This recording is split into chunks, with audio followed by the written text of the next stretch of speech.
Hello everyone and welcome to another Inside the Factory with me, Ryan. And today it's just going to be a shorter video looking at the works of Frank de Haan at de Haan Guitars. So this is a builder that we have been working with for many years, and we have his guitars in store. We're the only shop in the UK that has them. So let's get right into it.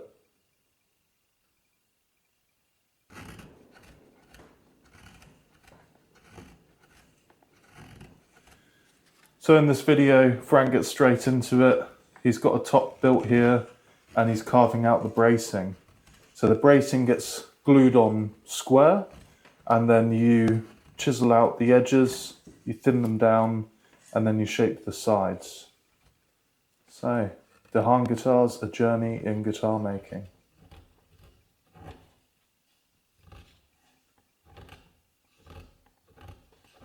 It's got this lovely dished out bench where he can put the tops in whilst he's working on them, keeps them stable whilst he's working. And here you see a little microplaner, so he's now shaping the edges of the braces. There's chisel wool, lovely old vintage chisels. So this is a nice point to stop. This is a jig which he has made the size of his body shapes, and on the neck pocket and the back stop, you see him put these little pins in. So the top will actually have little excess bits of wood with pinholes, so he can line it up absolutely perfectly. And you'll see him installing the top now. Ik ben in 2013 begonnen met de Haan Guitars. En nadat ik eerst jaren achter. So this is just to check that the fitting will be good before gluing. Here he looks like he's sticking his head into a little hole. This is actually what's called a go bar table. So there's a movable ceiling, so you can set the gap that's between your jigged body and the top plate. He will glue the edges of the sides, and then you'll see him installing the go bars. En na het afronden van deze opleiding ben ik gaan werken in Engeland voor een And these are the go bars. En daar heb ik ongeveer 3,5 jaar gezeten. So these clamp the top onto the sides with even pressure. It's a traditional technique that's been around for many, many years, and you don't see it so much in use today. You either see big clamping jigs, or actually some people even use big vacuum presses and press the whole bodies down like that. Terug in Nederland ben ik so it's nice to see these traditional techniques still being used. In opdracht. Little bits of wood so that the go bars don't damage the wood as they compress the top. Samen met de klant. Dus dan nemen we alle wensen door en dan krijgt hij een hele speciaal op maat gemaakte gitaar. Maar je kan ook terecht om een van mijn cursussen te doen. Dus dan leer je zelf hoe je gitaar kan bouwen. If you're wondering about the language, Frank is Dutch, so this whole video is in Dutch. I don't know enough Dutch to translate fully, but I know enough to kind of follow along. Here you can see actually a back plate of another model, and you can see the two ears on either side with the holes in, and those are for lining the instrument up when you're gluing them together.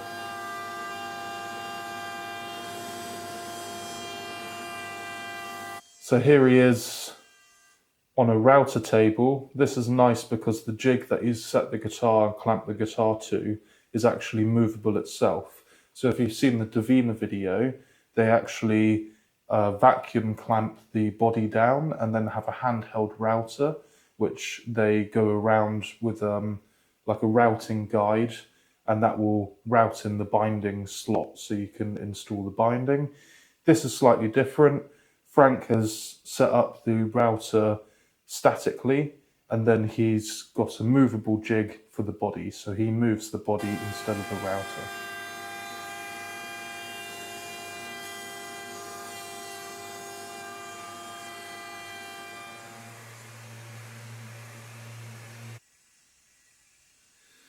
Here's some of his workbench. You can see all the ventilation that's been set up. So each station has a big suction hose on, gets rid of all the dust. It's very important, especially with working like things like ebony, because it's quite carcinogenic. And what he's actually working here is Massacre ebony from just a visual reference. So yeah, definitely good ventilation is needed. And here he is sanding the back of the instrument. So it looks like the binding's been installed, so that will help level the binding out. And this is a lovely industrial large bandsaw. I remember seeing this when I was in his factory last time, and the thing is just beautiful. It looks like it's come straight out of the Victorian era, but that doesn't mean it's bad at all. I mean, they were built to last, those machines, and this is a killer bandsaw. I'd love to get my hands on it one day and use it, because it just cuts like butter. And come on, Frank, clear off your scraps.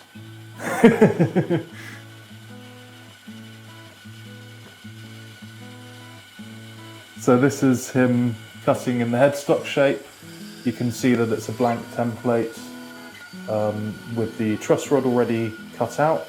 So you'd start with a rectangular bit of wood and cut the truss rod out, and that will guide him with how he needs to shape the neck. This jig that we just skipped over quite quickly, this is actually like a handmade thicknessing jig for his headstocks. So he can put a router template or router guide on top of these two bits of wood and get a perfect thickness every time on his headstocks. It's quite common to see handmade tools like this. You know, you're making guitars, you may as well make tools to make those guitars, you know, the jobs easier. And you see a lot of handmade tools in the manufacturing process. It's nice to see. This is his big vertical belt sander. Absolutely beautiful machine, this. And this will sand perfectly straight, so you can get a nice straight heel join. That's what he's doing right now. But you could also use the edge of the wheel and sand in circular shapes.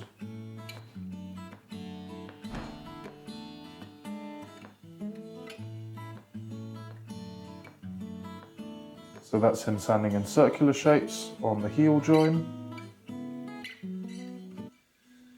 This is also lovely to see. You see a lot of manufacturers use CNC for this nowadays.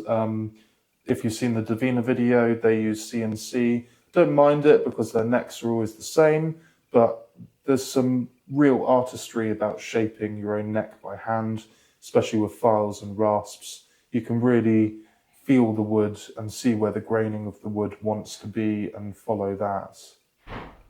And my big thumb's just skipped it back, which I did last time. That's absolutely typical of me.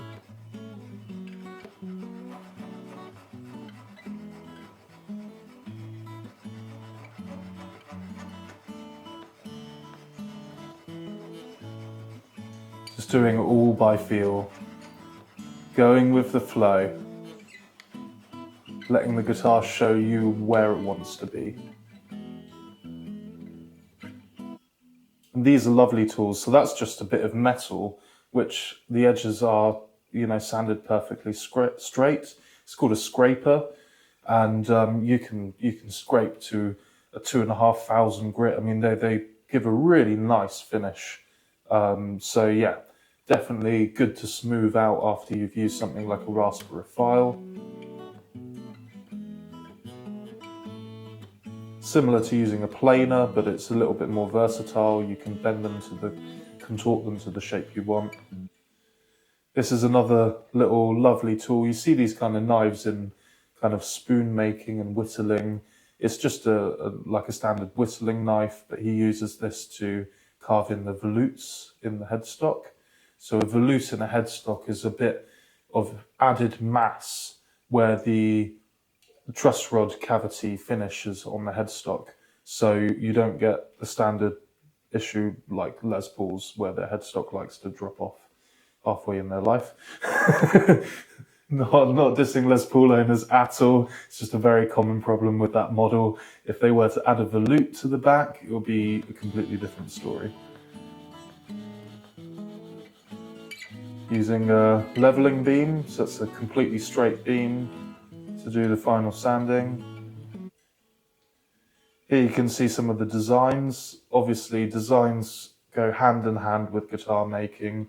You really need a decent design, and you can see this is all Frank's work. This isn't just like a printout from online. He's really gone into depth with his designs, much more so than I've seen a lot of other companies go to, especially the small builders, but like hand builders. Luthiers, sorry. Yeah, it's gorgeous to see this kind of depth in a blueprint. So checking the neck fit. Such a stunning back and sides on this guitar. So these are bolt-on necks. You can see him installing a couple of little Allen keys, Allen bolts, and it just bolts straight on. It's super easy. He's doing these up by hand, so he can check that the neck is sanded correctly and it's fitting the body correctly. So just like that, bam, the neck's on. And it would be the same to take it off. And there we go, slightly different guitar goes into the case. Love it. But what he's got here is like a gypsy jazz. What he had before was a more standard steel string guitar. But you can see, very short video, nice Hiscox case, bam, he's away. So that's the end of the factory tour with Frank de Haan. It's a short video, it doesn't cover every single process, but you can see that it's very, very hands-on. Autoplay. Yeah, it's very, very hands-on process. It's just him start to finish. So that's the difference between like a factory build, where you have a whole load of people, one does the drilling, one does the sanding, one does the finishing, to a team build where there's maybe a small team of 4 or 5 people that do the process along the line, similar to Davina. And then you've got luthier made, which is like Frank, where it's just him start to finish, really feeling the wood, building it how the wood wants him to build it. It's a completely different process altogether, and you end up with a guitar with a lot more character. A bit more money, of course, because it takes an awful long time to build a beautiful acoustic guitar like that. But it's you'll end up with a guitar with a lot of character, a lot of passion, a lot of soul has gone into it, and you feel it when you play it. So, short and sweet, but thank you for watching another episode of Inside the Factory. I hope it gives you a little bit of insight about how these guitars are produced, how they're manufactured. We like to see hand tools, but I will be going a bit in depth into some of the bigger manufacturers so you can see what they're like, and we'll do some comparisons along the way. It's all the start, of our YouTube channel at the moment. Things are just kind of kicking off. So thank you for sticking around. See you in the next one.